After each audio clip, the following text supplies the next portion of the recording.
espero estar errado no que estou dizendo aqui agora, a gente se iludiu com o Vinicius Júnior. Não sabe fazer gol. O Vinicius Júnior. Burro! O Neguebinha 2017? O Vinicius Júnior lá.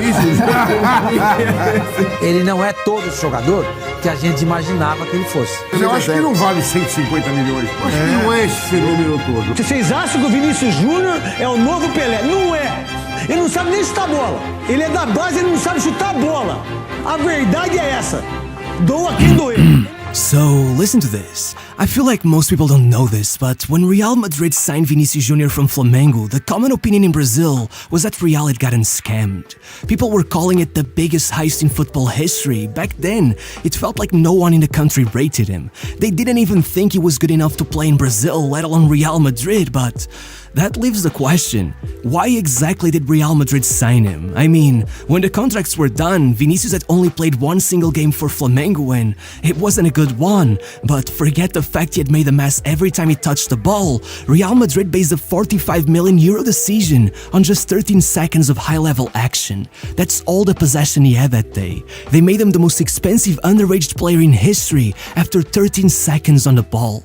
You gotta admit, it does sound insane, but there's an explanation. Vini was always supposed to have ended up at Barcelona. Look, the kid was absolutely dominant at youth level. He had been compared to Robinho since the time he was 11. The year after that, they even bumped him up to the under-13s, hoping the older kids would be able to put up some competition, and instead, not only did he instantly become their star player, but he led his team on a run of 90 matches without a defeat, becoming so notorious all across the country that Corinthians came in, trying to steal him away from Flamengo with an offer described as completely out of touch with reality.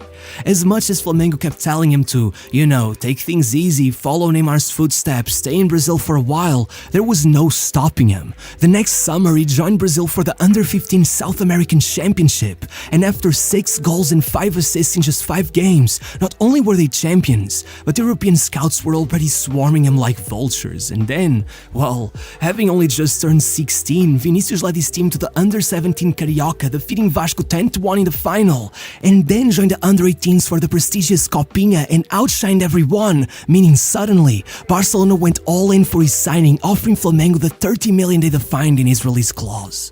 Go read any newspaper from back in the day and they were all claiming Vinicius was already a Barcelona player. Even his old agent went on to tell the press that Vini was a massive Barcelona fan, that he had cried watching their comeback against PSG. But then, the Under-17 South American Championship started and everything changed. From the beginning, Vinicius was all over the pitch, and once Brazil made it to the final stage, not only did he come up clutch with 5 goals and 2 assists, but he made sure to steal the spotlight every time, either lobbing the keeper, putting it between his legs, or outright scoring the goal of the tournament. At one point, even lobbing 3 players in a row to make sure that alongside the Golden Boot and the title of South American champion, he'd also take the Player of the Tournament award.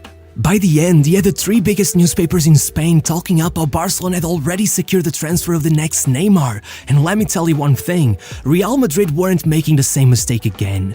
If once they had allowed Neymar to slip right between their fingers and straight into the Camp Nou, this time they were looking for revenge, and the message was simple. Wherever Barcelona are willing to pay, we will pay more. So once he debuted for the first team a couple weeks later and the whole thing turned out to be a disaster, it wasn't even that they were excusing his performance on the basis that he was still only 16. They were just hyper-focused on making sure they beat Barcelona to this signing, to the point where they actually got Flamengo to renew Vini's contract just so they could increase his release clause, allowing Real to outbid Barcelona.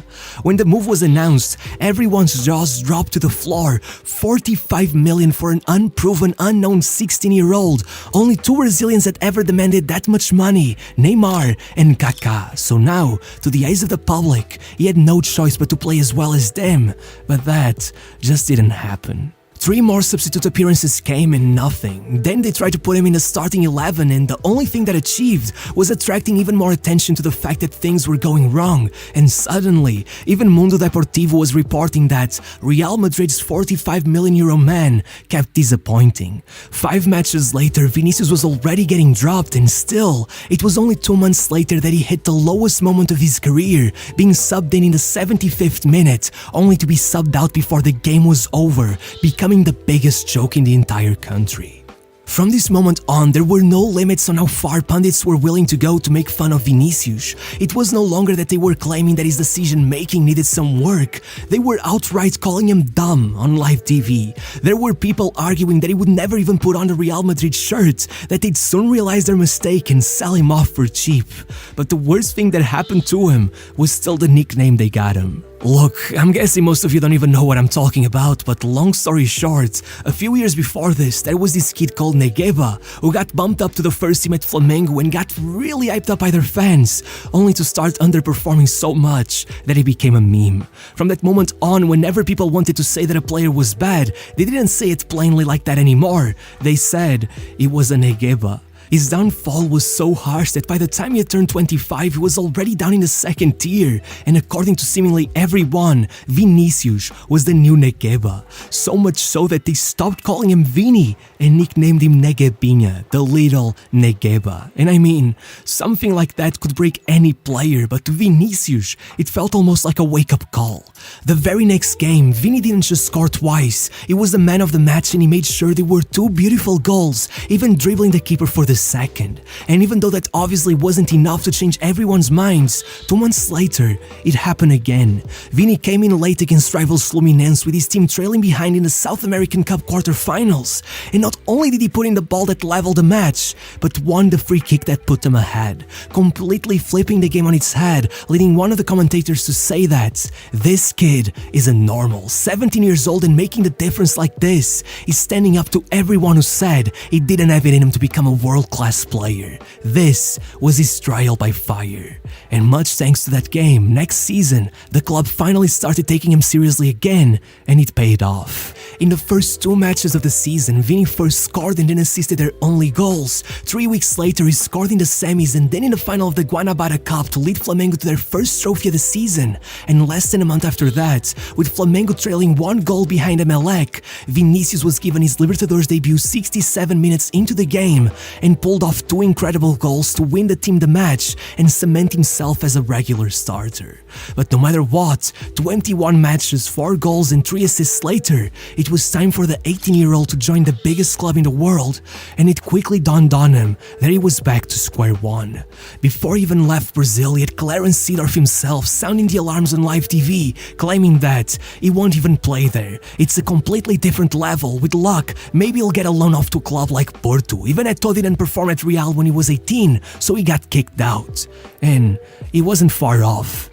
When Vinicius got to Real, not only were the same problems still there, but it seemed the pressure had made it all 10 times worse. In his presentation, he couldn't even do a couple kick-ups without messing it up, and when they gave him his debut in a friendly versus United, no matter how much he kept dribbling, there was no end product, and so they decided he'd start the season splitting his time between their under-19s and the B team.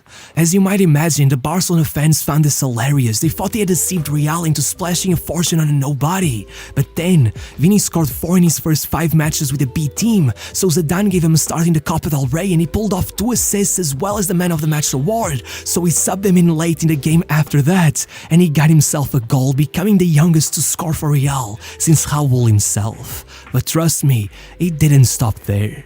The next match, he became the 3rd youngest Real Madrid player to ever debut in the Champions League and even got an assist. By December, he was playing in the Club World Cup final, and by the start of the next year, they made him the youngest regular starter in the history of the club. And before you knew it, Brazil were calling him up.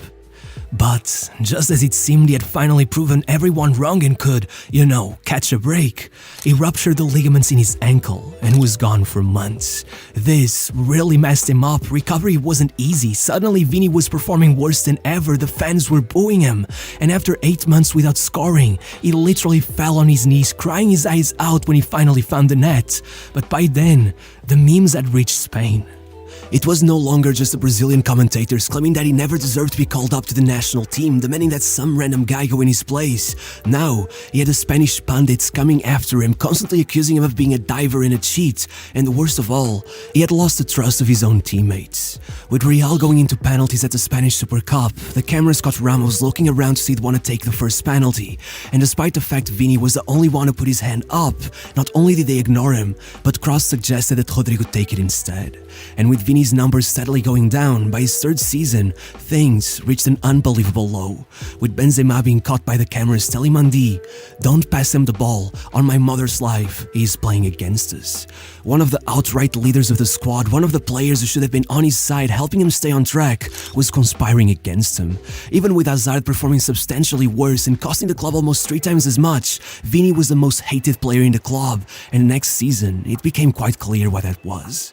You see, Vini is different from other players. Spending 5 years in the spotlight like that could have broken anyone's spirit, but Vini never stopped for a second. He kept working, waiting for his moment, and then Ancelotti arrived and made Vini a new man.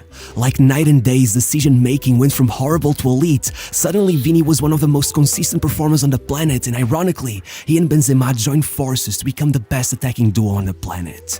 Now, whenever Benzema opened his mouth to talk about him, all he had to say was that Vini was a phenomenon. It was 5 goals and 2 assists in the first 6 league matches of the season. The next month, he was named the best player at Real Madrid, and by November, he was the league's player of the month. And so, it started. Those who had come after him so harshly in the past couldn't use his poor performances as an excuse anymore, so they went after the color of his skin.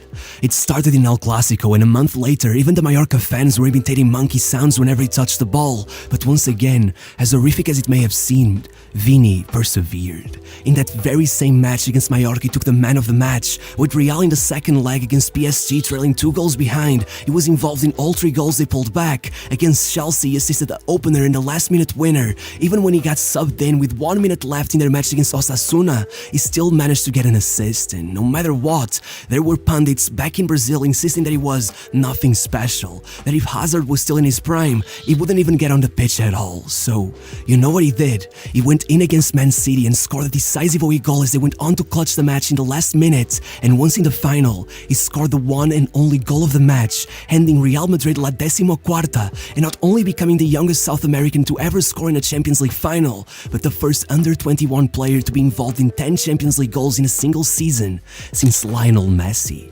As they say, Vini, Vidi, Vici.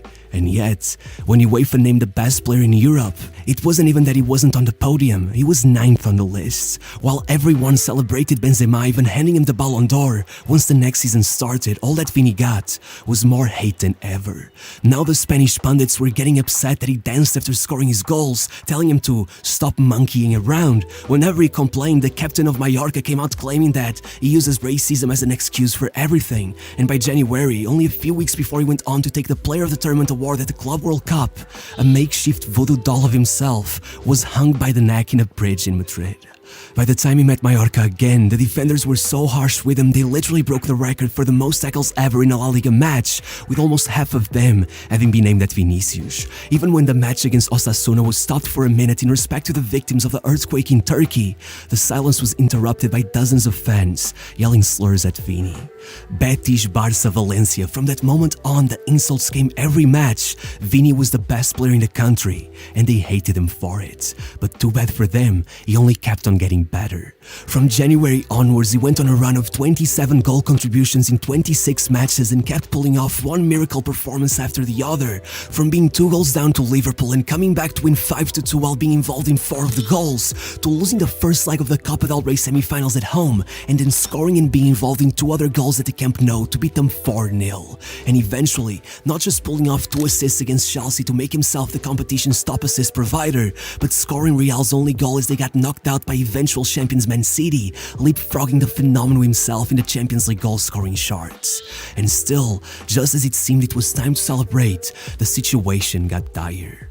In the second to last match of the season, the game had to be stopped as the Valencia supporters simply would not stop yelling racist chants at Vinicius. And to make matters worse, towards the end of the match when Vinicius faced the fans yelling slurs at him, a Valencia player tried to stop him, eventually putting him in a chokehold, leading Vinicius to strike him as he tried to free himself, to which the referee decided the appropriate behavior would be to send off Vinicius instead. While all the league's very own president had to say about it was that La Liga is not racist. And if it wasn't disappointing enough that would be the end of his season, then UEFA made sure to leave out Vini while it nominated the likes of McAllister and Jesus Navas to the UEFA Player of the Year award.